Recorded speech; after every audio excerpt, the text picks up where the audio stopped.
आप देख रहे हैं हमारा खास कार्यक्रम आपका विधायक। आज हमारे साथ जुड़े हैं पंचकुला से विधायक और साथ ही हरियाणा विधानसभा के अध्यक्ष ज्ञानचंद गुप्ता। सर, बहुत बहुत स्वागत है आपका हर खबर पर। धन्यवाद धन्यवाद मोनिका जी, आपका भी बहुत बहुत अभिनंदन। आपका बहुत बहुत धन्यवाद। सर, बहुत सारे सवाल हैं आपकी विधानसभा से भी और प्रदेश की राजनीति से भी जुड़े, लेकिन सबसे ज्यादा अभी जो हॉट टॉपिक चल रहा है प्रदेश में, कांग्रेस में जो परिवर्तन हुआ है हाल ही में, उस पर मैं आपकी प्रतिक्रिया चाहूंगी सर, क्योंकि बीजेपी के नेता भी अपनी प्रतिक्रिया दे रहे हैं, खुद कांग्रेस के नेता भी इस पर प्रतिक्रिया दे रहे हैं। कुलदीप बिश्नोई जी का ट्वीट सामने आया, आपने देखा ही होगा। आप क्या कहते हैं, हरियाणा विधानसभा के अध्यक्ष की इस पर क्या राय है? देखिए मोनिका जी, ये वैसे तो कांग्रेस पार्टी का अपना उनका मामला है जी। और वो जो पार्टी के अंदर पिछले लगभग 2-3 साल से उठा पटक चल रही थी, जिस प्रकार से परिवर्तन को लेकर के बातें हो रही थी, तो मैं समझता हूं कि पार्टी ने एक कोशिश की है कि जो उनके कार्यकर्ताओं के अंदर जी एक बेचैनी है उसको शांत किया जा सके। लेकिन मुझे जो मेरी व्यक्तिगत राय है, वो उन्होंने पार्टी के हित में ना सोच करके ग्रुप्स के हित में सोचा है कि सभी ग्रुपों को कैसे सेटिस्फाई किया जा सकता है। जी। पार्टी आगे बढ़ेगी, कौन नेता पार्टी को आगे ले जा सकता है, ये मैं समझता हूं कि उनकी सोच जो है वो नहीं रही। जी। अब क्योंकि जो चौधरी उदय भान जी जिनको अध्यक्ष बनाया गया है, सभी को मालूम है कि वे चौधरी भूपेंद्र सिंह हुड्डा जी के खासम खास हैं और उन्होंने तो अपना ट्वीट करके भूपेंद्र सिंह हुड्डा जी का धन्यवाद भी कहा। उन्होंने कहा कि आपने मेरी पगड़ी की इज्जत रखी और मैं आपकी पगड़ी की भी इज्जत रखूंगा। जी।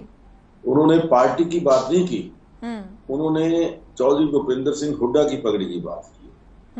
तो मैं समझता हूं कि जो पार्टी के अंदर उनकी कार्यशैली है, जी, ये कांग्रेस की अपनी कार्यशैली है, इसके ऊपर कोई बहुत ज्यादा टिप्पणी करना आवश्यक नहीं। जी, ठीक है सर।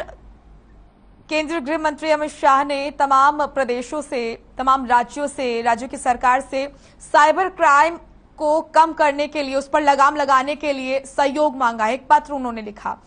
तो ऐसे में हरियाणा में, क्योंकि हरियाणा में भी कई मामले ऐसे सामने आते हैं जहां पर साइबर क्राइम होता है, तो आपको क्या लगता है कि क्या फॉर्मेट होना चाहिए साइबर क्राइम को रोकने के लिए? क्योंकि कई पोर्टल जो है वो लॉन्च किए जाते हैं, लेकिन बावजूद इसके जो केस है वो लगातार सामने आते हैं। तो आपको क्या लगता है इन साइबर क्राइम को खासकर हरियाणा प्रदेश में रोकने के लिए किस तरीके से सहयोग केंद्र सरकार को किया जाएगा और क्या प्लान अभी फिलहाल है?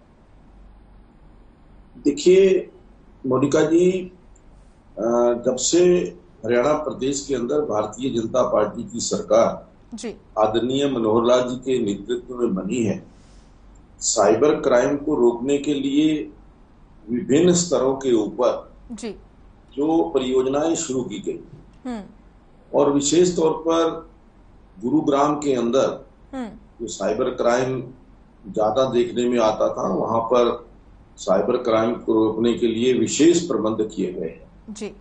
और साइबर के माध्यम से, जैसे अभी पिछले दिनों एक नंबर डायल 112 हमने शुरू किया कि तुरंत उसके ऊपर, चाहे वो साइबर क्राइम है या कोई और भी क्राइम है, और वो सूचना पूरे प्रदेश के अंदर जाती है कि कहीं पर कोई दुर्घटना या घटना हुई है, उस 112 के माध्यम से सभी जिलों को जानकारी एकदम मिलती है जी। और जो क्राइम करने वाले लोग हैं वो कहीं भाग ना जाएं, उनको रोकने के लिए, उनको पकड़ने के लिए इसके माध्यम से बहुत सहायता मिलती है। और साइबर के अंदर भी जिस प्रकार से बहुत बड़े बड़े घोटाले उजागर हुए, जो साइबर के द्वारा, जो कंप्यूटर के द्वारा किए जा रहे थे, गुरुग्राम के अंदर बहुत सारे ऐसे लोगों को पकड़ करके जो नकली जाली जो वहां पर कंप्यूटर सेंटर चला रहे थे जी। वहां पर अपने उन्होंने जो सिस्टम है वो क्रिएट कर रखे थे। उनको बहुत सारे जो ऐसे सेंटर थे उनके ऊपर रोक लगी है और उनके ऊपर कार्रवाई की गई है। तो मैं समझता हूं कि आदरणीय अमित शाह जी की चिंता कि जिस प्रकार से साइबर क्राइम बढ़ रहा है उसको रोकने के लिए हरियाणा प्रदेश पूरी तरह से जागरूक है, सजग है और उसको रोकने के लिए कार्यवाही कर रहा है। ठीक है, ठीक है सर। बिजली मंत्री रणजीत सिंह चौटाला ने हाल ही में कहा कि जगमग योजना के तहत हरियाणा के गांव में बिजली जो है वो मुहैया कराई जा रही है। लेकिन सर आप भी इससे कहीं ना कहीं वाकिफ होंगे, जो बिजली के कट लग रहे हैं और घंटों बिजली नहीं मिल पाती है। कई ऐसे जगह से मामले सामने आए हैं जहां पर जो अधिकारी हैं बिजली विभाग के वो फोन ऑफ कर लेते हैं ताकि उन्हें परेशानी ना हो और जो जनता है वो परेशान होती रहे। रतिया से मामला सामने आया जहां पर घंटों के लिए बिजली गई, लेकिन जब अधिकारियों को फोन किया गया तो उनके फोन ऑफ जा रहे थे। ऐसे ही फतेहाबाद से ही मामला सामने आया। तो इस पर आप क्या कहेंगे सर?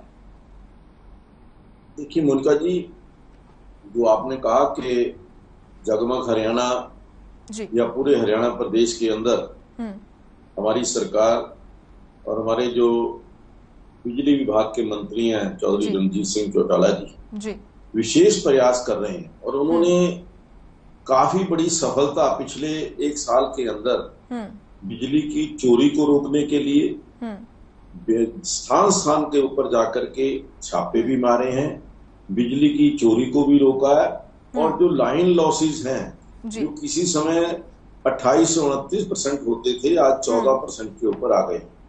ये मैं समझता हूं कि विभाग की कार्यकुशलता है। जहां तक आज की परिस्थिति है ये बिल्कुल सही है कि कोविड के रहते कुछ ऐसी दिक्कतें जो कोयले को लेकर के आई, कोयले की सप्लाई में बाधा पड़ी और उसके कारण आज कई हमारे जो प्रतिष्ठान है वो बंद हुए, एक या दो जो हुए, लेकिन उसको पूरा करने के लिए भी हमारे आदरणीय बिजली मंत्री प्रयास कर रहे हैं और उन्होंने विश्वास दिलाया कि 2-3 दिन के अंदर इस समस्या का समाधान हो जाएगा। और जहां तक बिजली की बात है, मैं समझता हूं कि आज बिजली की स्थिति जो आम दिनों के अंदर थी, आज एक तो गर्मी बहुत ज्यादा एकदम गर्मी पड़ी है उसके कारण भी कुछ लाइनों के अंदर ब्रेकेज आई है और जहां तक अधिकारी जो ऐसा करते हैं मैं समझता हूं कि कुछ अधिकारियों के ऊपर कार्रवाई हुई है, कोई एक्शन भी सस्पेंड हुए हैं, जेई भी सस्पेंड हुए हैं और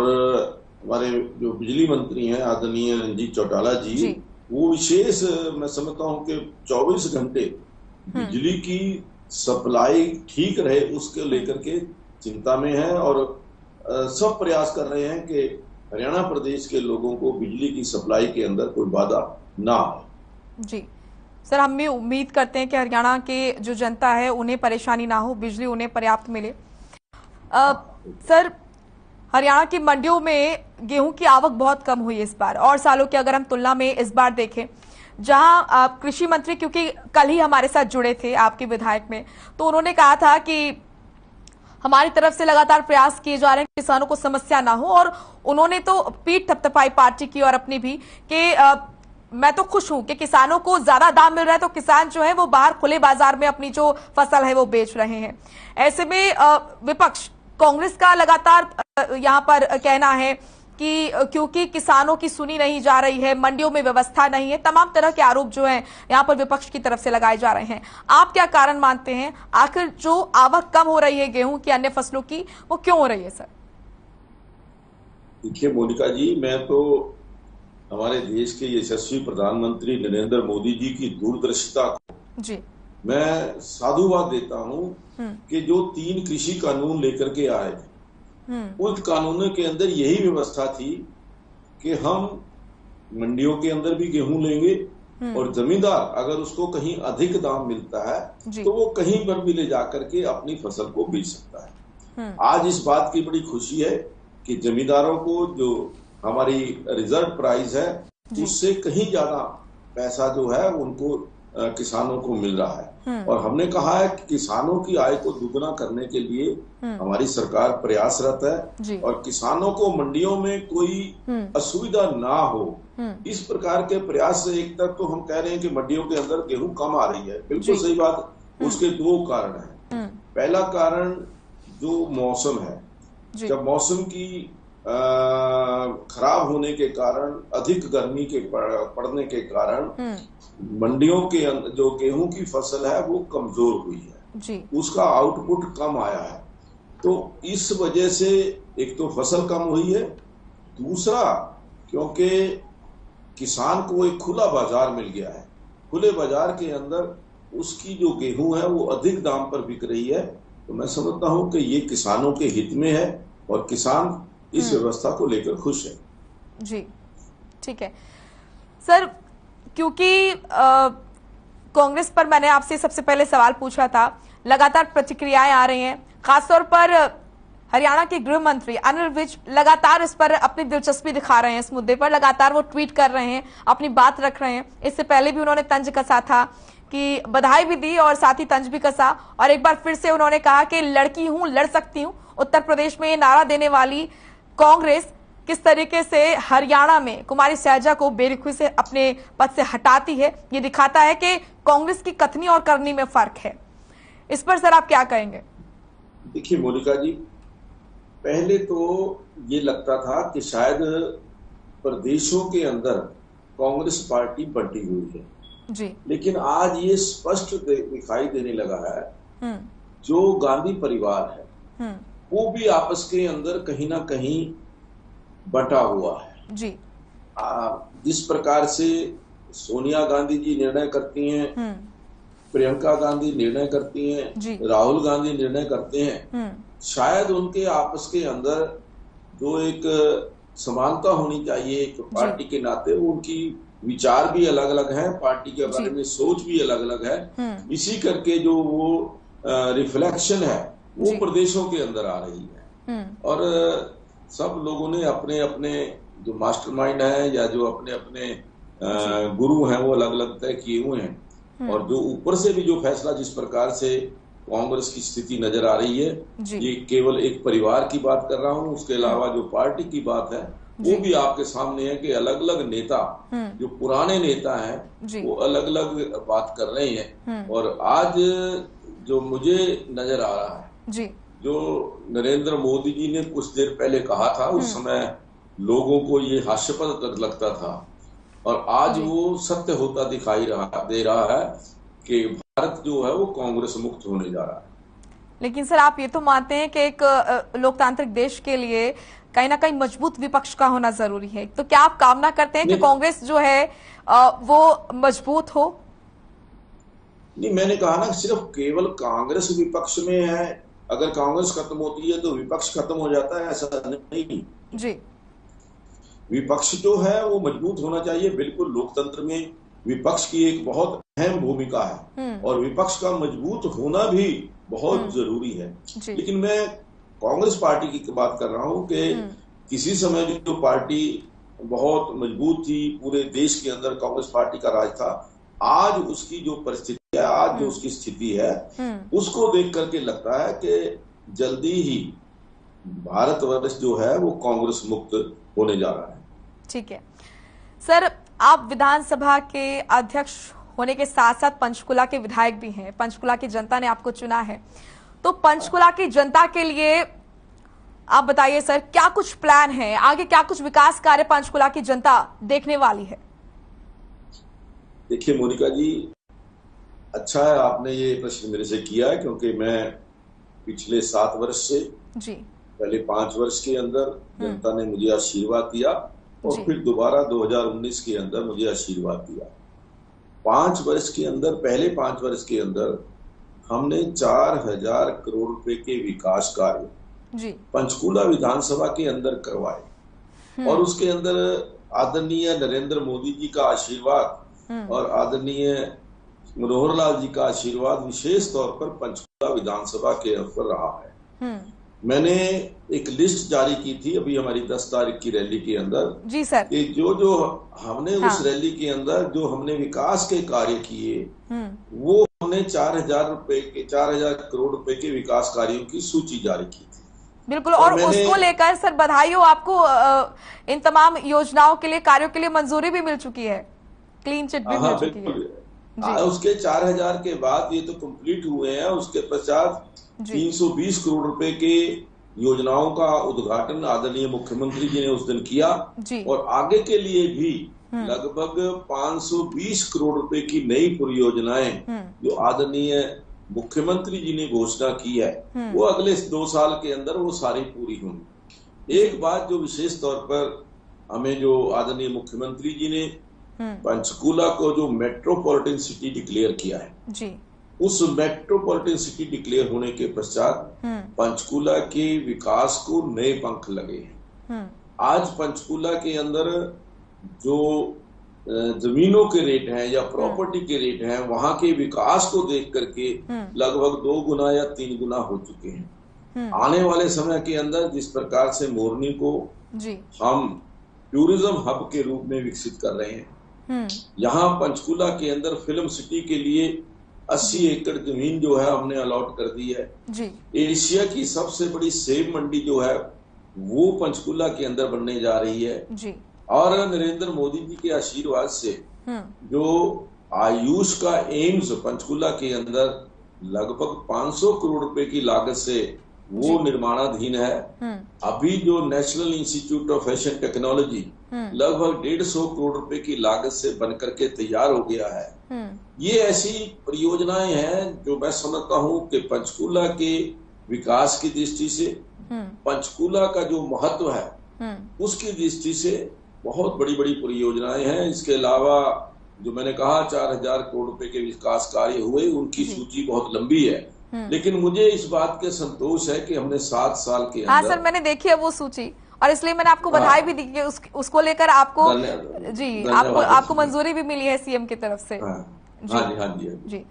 तो हमने जो पंचकूला की तस्वीर और पंचकूला की जो तकदीर है वो बदलने का हम प्रयास कर रहे हैं। और मैं आपको ये भी कहना चाहूंगा कि 2014 से पहले पंचकूला की उपेक्षा जिस प्रकार से की गई थी, पंचकूला आप हमेशा से कहते आते हैं सर, आपके जब भी मैं इंटरव्यू देखती हूँ आप हमेशा ये बात उठाते हैं कि पिछली सरकारों ने बहुत अनदेखी की है पंचकूला की। उनका कारण था वही जो आप शुरू में आपने कहा ना, कांग्रेस पार्टी की स्थिति, वो जो गुटबंदी थी वो पंचकूला के विकास में साफ नजर आती थी जी।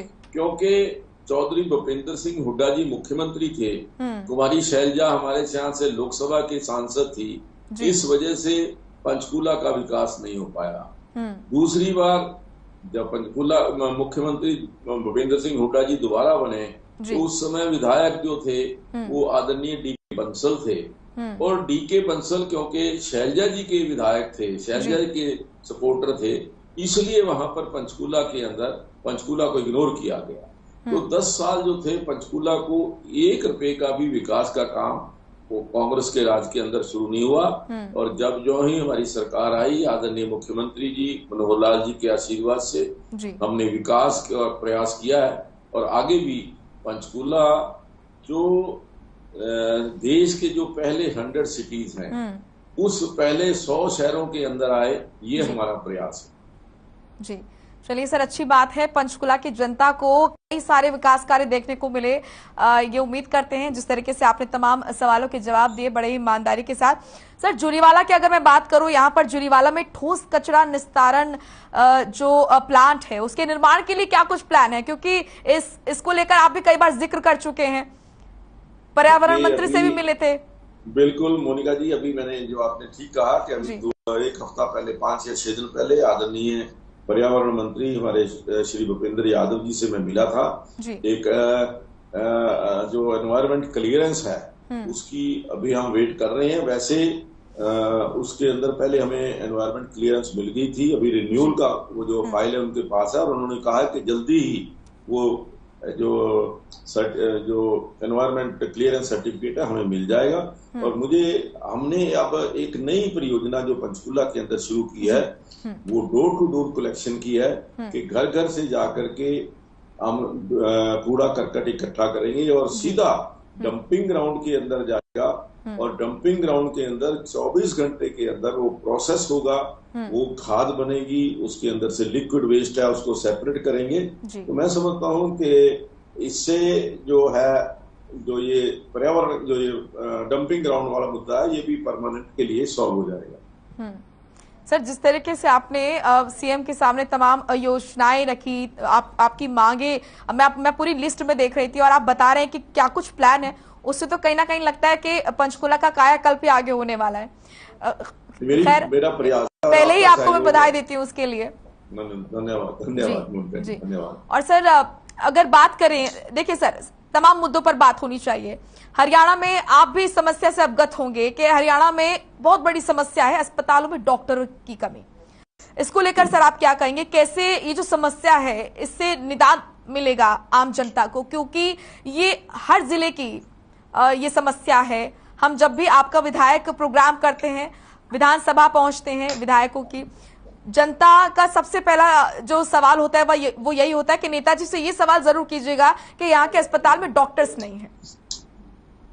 देखिए मोनिका जी, वैसे तो एक जनरल क्योंकि एक कहावत बन चुकी है कि डॉक्टर नहीं है हॉस्पिटल में, डिस्पेंसरी में डॉक्टर नहीं है, दवाई नहीं है, लेकिन पंचकूला की एक विशेष परिस्थिति है। मैं आपको उससे क्योंकि हमारा जो सेक्टर 6 का जनरल हॉस्पिटल है जी, 2014 से पहले वो 100 बेड का हॉस्पिटल था, आज वो 500 बेड का हॉस्पिटल बन चुका है जी। 300 बेड का हॉस्पिटल पूरे जो नेशनल लेवल की रैंकिंग के अंदर पंचकूला का हॉस्पिटल फर्स्ट आया है जी, और 2 बार फर्स्ट आया है। और यहाँ पर डॉक्टर्स की अवेलेबिलिटी 2014 के बाद, जैसा मैंने कहा कि यहाँ पर चाहे वो सिटी स्कैन है, डायलिसिस है, चाहे वो कैट स्कैन, ये वो अपना कैथ लैब है, ये हार्ट की जो ये सारी सुविधाएं आज पंचकूला के हमारे हॉस्पिटल के अंदर उपलब्ध हैं। और अब तो हम 200 बेड का ये जो जच्चा बच्चा हॉस्पिटल है ये भी अंडर कंस्ट्रक्शन है। और इसके बनने के पश्चात मैं समझता हूँ कि पूरे हरियाणा प्रदेश का सबसे बेस्ट हॉस्पिटल जो है, जो आपने कहा कि ऑल इंडिया के अंदर जो फर्स्ट रैंकिंग में आया वो हरियाणा, जैसा हम यहाँ पर कई बार डिस्कस करते हैं कि चंडीगढ़ के अंदर पीजीआई और हमारा सेक्टर का 6 हॉस्पिटल का जो है वो लगभग जो वहाँ की सफाई व्यवस्था है, वहाँ के डॉक्टर्स की व्यवस्था है, सारे वहाँ जो इंतजामात हैं वो बहुत अच्छे हैं। ये बात सही है कि कुछ जो हमारी जो डिस्पेंसरीज हैं, जो हमारी CHC हैं या PHC हैं, वहाँ पर कुछ स्टाफ की कमी है।